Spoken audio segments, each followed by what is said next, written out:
And we are going to prove that the differentiation of multiplication rule just using this, and just assume that we have two functions, one of them f of x and another is g of x, and what is the derivative of this function, just using the principle of rule of derivative, just using the principle rule of derivative. Then let's have a look. Just if we assume that this function just h of x, then we have to use the rule of derivative, so that limit h goes to 0, that means actually we have the form hx plus h minus h of x over h, which gives us the h prime of x.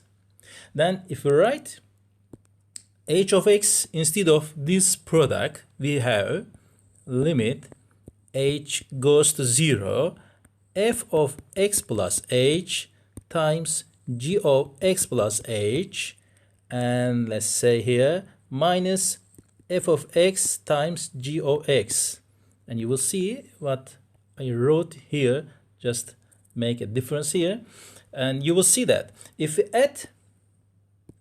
add such as here plus f of x plus h times g of x and subtract f of x plus h times g of x, it doesn't make sense because this part give us 0. So let's rearrange this. If we rearrange this part, we have f of x plus h here and f of x plus h here. Just writing that limit h goes to 0, just taking the parentheses of f of x plus h, we have the form here g of x plus h minus we have here g of x, and just cancel out because I wrote that here, over h. And then we have plus another part. Let's look.